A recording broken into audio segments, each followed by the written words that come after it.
Hello, this is your weekly space news roundup for the 1st of August 2021, read by me, Philip Day of giant-leap.space. In today's episode, OFCOM challenged satellite constellations to avoid interference with new strict licensing rules. UK Space Agency seeks talented advice for the Science Programme Advisory Committee. Nominations are now open.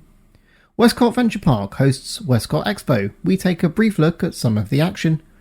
The UK government announced a quick-fire funding round for a share of £1.5 million. I'll explain what's in scope and how to apply. Saving the most exciting until last, SmallSpark Space Systems conclude 2 days of engine hot-fire testing for Frost Micro prototype. And the hashtag job of the week this week comes from Bright Ascension in Edinburgh, Dundee or maybe Bristol.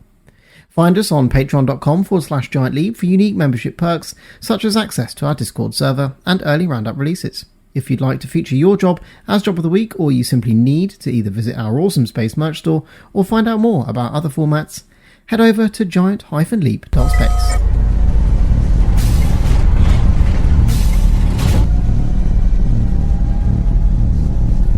The telecommunications regulator, OFCOM, have issued a warning. Licensing is coming for interference-generating players. OFCOM has been the official communications regulator and licensing body since 2002, and it manages the way that the electromagnetic spectrum is used within the jurisdiction of the UK. Concerned about interference of connectivity solutions, the licensing body has issued a consultation document on a licensing update to existing holders designed to protect their use of the spectrum and that of their future competitors too. OFCOM said, "There are new broadband satellite systems being developed, which use many satellites in a non-geostationary satellite orbit, NGSO, closer to the Earth than earlier satellites. These offer lower latency and greater capacity," they said.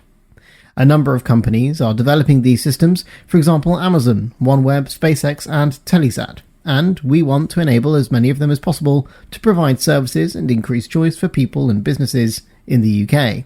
We, therefore, propose to update our approach to licensing NGSO systems. In particular, where possible, we want to ensure that the quality of services is not adversely impacted.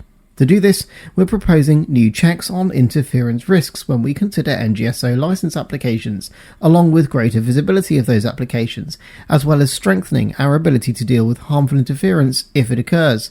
We also want to mitigate the risk of earlier systems hindering the deployment of those coming later. The main changes will be twofold: more checks and publications of apparently compliant applications for a comment period, a bit like planning permission.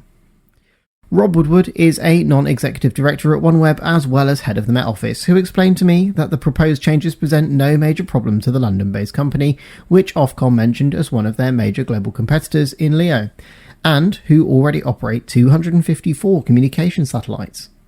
The latest batch are now operating broadband speed services to polar regions, the first company to do so, winning a key milestone in the communications space race. The UK Space Agency is looking for 4 influential voices. Influencers may be all the rage today, but the UK Space Agency isn't taking its advice lightly. 4 top talents are now being sought to join the SPAC Science Programme Advisory Committee. Nominations are now open by email only until the 1st of September, which is 1 month today. The SPAC is responsible for advising the agency on the overall strategy for involvement in space science projects, taking account of issues relating to space science, technology, industry, potential spin-off applications, science, and society opportunities, education, and skills.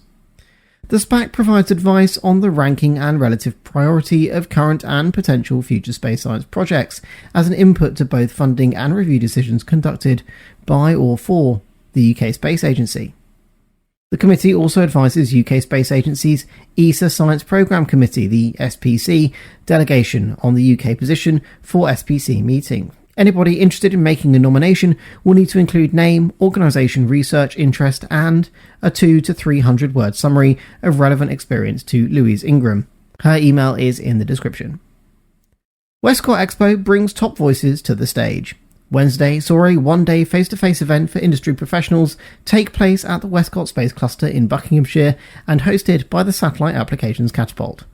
I can only give you a brief rundown on this one because the Giant Leap invite was lost in the post, but the 3-hour event really managed to pack a punch without us. 21 speakers were arranged into 3 panels over the session, the first including friend of Giant Leap Marcos Perez, who's co-founder and CTO of Lift Me Off. Lift Me Off are developing satellite propulsion and orientation systems. As Giant Leapers will know, Westcott is the home to the National Space Propulsion Test Centre run by Nemo Space and is also home to a number of other companies testing rocket propulsion too. More on SmallSpark Space Systems operations there in a moment or two. As a result, it's not too surprising to note that several propulsion companies were exhibiting at a place that for many is a second home. MagDrive, LMO, Proto-Launch, Steamjet and URA thrusters all numbered among the stands present. Cranset's co-president Sam Jewson said, "Absolutely fantastic to be able to attend the Westcott Expo this year and experience some in-person technology demonstrations. It's always a pleasure to network with like-minded professionals within the space industry and take part in discussions about the future of in-orbit manufacturing and space propulsion technologies." The UK Space Agency has announced a rapid funding round which closes on the 31st of August at 5 p.m. for up to £500,000 of a £1.5 million fund. The new fund announced on Friday the 30th of July suggests ideas from 4 segments of the sector would be welcomed: space-based nuclear power, technologies to support human and robotic exploration, technology in support of potential future exploration missions specifically, and mineral resource extraction techniques in space. Early Technological Readiness Level TRL businesses can apply, which means that grants of £50,000, the minimum amount, could easily have a big impact on a new space startup just starting on an innovation journey with a new technology or technique to demonstrate.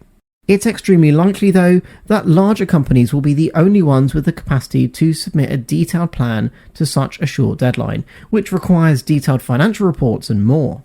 As a result, I encourage you to look out for announcements in Q4 this calendar year to big companies investing already in these research areas such as Airbus Defence and Space, Rolls-Royce, or more established space firms such as Goonhilly Earth Station, who probably have a strong case here, or even Asteroid Mining Company, whose ambitions are unquestionably in scope.